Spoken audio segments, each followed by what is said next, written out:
Pesta ulang tahun bab 397.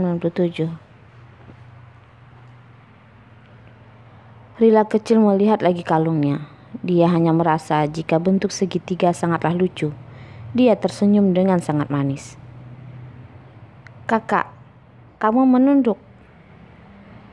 "Baiklah." Hansel mendengarkan arahannya dan mencari tempat untuk menunduk. Rila kecil mengambil liontin itu dan berteriak, "Kakak Hansel, cepatlah muncul." Kakak Hansel mengikuti teriakan Rila dan meloncat keluar. Kakak Hansel sudah hadir. Melihat kakak Hansel yang sudah muncul, Rila kecil tertawa dengan sangat bahagia. "Kakak, mari kita bermain lagi." "Baiklah." Seperti ini, Hansel menemani Rila kecil bermain. Bermain selama setengah jam, hingga pembantu rumah mencari mereka. Mereka baru berhenti. Hansel mengelus kepala Rila dengan lembut dan berkata, "Rila, ingat ya untuk terus memakai kalung pemberian kakak. Baru nantinya bisa menemukan kakak." "Baik, Kak." Rila kecil menganggukkan kepalanya. Meskipun umurnya masih kecil, sama sekali tidak mengerti betapa istimewanya kalung ini. Tetapi dia akan selalu mengingatnya. Hanya dengan memakai kalung itu, dia baru bisa memanggil kakak Hansel untuk muncul di hadapannya. Juga karena hal itu mengingat hal yang diberitahukan kakak Hansel kepadanya. Jika pada saat dia perlahan-lahan tumbuh besar, sesekali dia memanggil kakak Hansel pada segitiga itu. Tetapi kakak Hansel tidak pernah muncul sekalipun. Dia menganggap jika kakak Hansel merupakan seorang pembohong. "Rila." Hansel memanggil nama Rila, tetapi menghentikan omongannya. "Kakak Hansel." Rila kecil membulatkan mata besar indahnya. Hansel kembali mengelus kepala Rila dan menggendongnya kembali. "Tidak apa-apa, kakak Hansel akan menggendongmu turun." Keluarga dari keluarga Tanjaya tidaklah banyak. Orang yang diundang untuk menghadiri pesta ulang tahun Rila hanyalah orang yang memiliki hubungan yang baik dengan keluarga mereka. Mereka juga sudah datang dari awal. Meskipun hanyalah sebuah pesta ulang tahun anak-anak, tetapi mereka sama sekali tidak datang terlambat. Semuanya memakai pakaian yang sangat indah, seperti sedang mendatangi sebuah acara yang sangat besar. Dikarenakan udara yang sangat panas, pesta juga tidak bisa diadakan di daerah yang tidak memiliki atap. Perjamuan diatur di lantai pertama Mount Raper. Pesta perjamuan sudah diatur oleh Arila, ayah dan ibu Carson. Tetapi tema pestanya tetap disesuaikan dengan permintaan Rila kecil. Ruang perjamuan sudah dihias dengan bermacam-macam kartun kesukaan Rila kecil. Sudah seperti rumah kartun. Tiba saatnya tamu memberikan Rila hadiah. Tidak peduli dia menyukainya atau tidak. Dia mengerti bahwa itu harus diterimanya. Menyuruh kakak Hanselnya untuk membantunya menyimpannya. Ya, kakak Hansel benar-benar orang yang bisa melakukan apapun. Bisa menjadi penjaga, bisa menjadi apapun. Bisa menjadi kakak yang baik, dan bisa juga menjadi orang yang membantu pekerjaan rumah. Menurut Rila kecil, kakak Hansel adalah orang yang bisa melakukan apapun. "Oh, Rila, kita sudah bertambah tinggi ya, juga semakin hari semakin membuat orang senang." Orang yang memberikan hadiahnya terlebih dahulu adalah Paman Kurniawan dan istrinya. "Terima kasih Paman, terima kasih Bibi." Di bawah ajaran kakek dan neneknya, Rila kecil mengerti caranya menunduk berterima kasih. "Anak baik."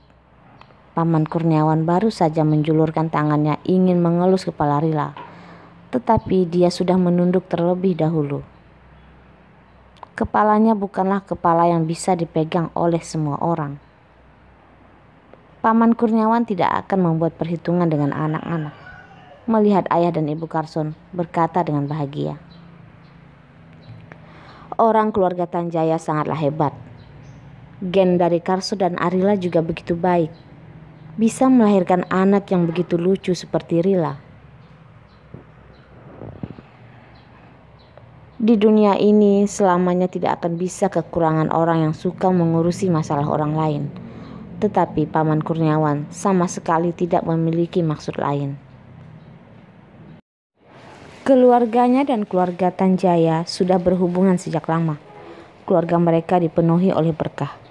Keluarga Tanjaya telah diturunkan dari generasi ke generasi. Sekarang sudah jatuh kepada Orila, yang bahkan tidak memiliki anak laki-laki. Meskipun sekarang derajat lelaki dan perempuan sudah lama, melahirkan anak laki-laki dan perempuan adalah sama saja. Tetapi pemikiran zaman dahulu masih terbawa hingga sekarang. Orang banyak berpikir jika keluarga Tanjaya sangatlah besar dan bisnisnya juga besar. Jika tidak ada anak laki-laki yang meneruskannya, maka beberapa tahun ini bisnis keluarga ini akan jatuh di tangan orang lain. Jika Orila dinikahkan, bisnis diberikan kepada suami masa depannya. Kepemilikan perusahaan Esses akan berganti nama. Takutnya akan membuat banyak orang merasa sangat disayangkan. Ibu Carson sangatlah menyukai anak-anak, tetapi tidak bisa berkata di hadapan orang lain jika Carson tidak menginginkan anak lagi. Jika omongan ini terdengar oleh orang lain, maka telinga Carson pasti akan meluluh mendengar perkataan istrinya. Ibu Carson tertawa. "Paman, anak adalah pemberian dari langit. Jika bisa mendapatkannya, tentu merupakan hal yang bagus. Jika tidak bisa mendapatkannya, kami juga tidak ingin bersikeras mengejarnya." Paman Kurniawan tersenyum. "Masihlah pemikiran keluarga kalian terbuka." Ibu Carson tersenyum dengan lembut. "Kita tidak bisa memaksakan apapun. Menunggunya datang dengan sendirinya sudah bagus. Kami bukannya berpikiran terbuka, hanya saja melihat jodoh." Paman Kurniawan berkata lagi, "Keluarga kalian memiliki sikap yang baik." Ayah Carson melanjutkan pembicaraannya. "Sikap baik baru bisa panjang umur. Adik Kurniawan, kamu juga sudah bisa melepaskan bisnis di tanganmu dan memberikannya kepada generasi selanjutnya. Istirahatkanlah diri sendiri, nikmati kebahagiaan." Paman Kurniawan berkata lagi, "Jika aku memiliki anak yang bisa bekerja seperti Carson, maka aku sudah sejak awal mengikuti jejakmu. Tidak perlu lagi khawatir terhadap apapun. Jika berkata orang tua ikut mengurusi, maka itu menandakan anaknya lah yang tidak bisa bekerja." Ayah Carson berkata, "Adik Kurniawan, kamu lihat bicaramu. Semua anak memiliki kelebihannya masing-masing." "Hahaha, benar. Paman Kurniawan tertawa. Berbincang, pandangan mereka bersamaan melihat ke arah suami istri Carson yang sedang menyambut tamu lainnya. Carson dengan sama memakai kemeja putih dan dipadukan oleh jas dan celana berwarna hitam, memakai kacamata berbingkai emas. Tubuhnya sangat tegap, mengangkat tangan. Orang yang berada di sampingnya adalah Arila, memakai gaun panjang berwarna putih yang melekat pas di tubuhnya. Alis matanya membawa senyum penuh kelebutan. Bersama dengan Carson menyambut para tamu. Dibandingkan dengan Carson, pinggang Arila terlihat sangat ramping. Kedua orang itu terlihat sangat serasi. Paman Kurniawan sudah bukan pertama kali melihat pasangan suami istri itu bersama-sama, tetapi juga sekali lagi masih merasa terkejut. Pertama kali dia melihat suami istri tersebut di perjamuan Gunung Pandera.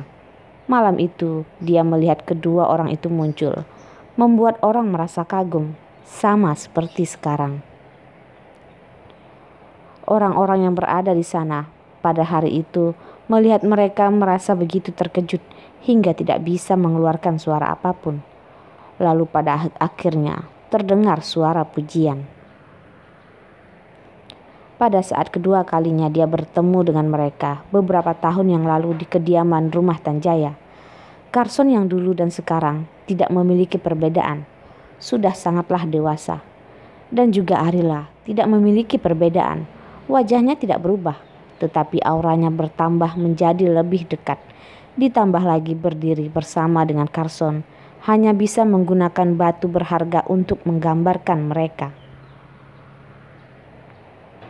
Paman Kurniawan tersenyum dan berkata, "Dik, beberapa puluh tahun yang lalu, orang yang membuat aku merasa kagum adalah kalian suami istri berdua. Beberapa puluh tahun kemudian, orang yang bisa membuatku kagum lagi juga adalah anak dan menantumu." Benar, Ibu Carson juga teringat orang lain. Pada saat dia melihat anak dan menantunya, dia juga tanpa sadar mengingat masa-masa pada saat itu.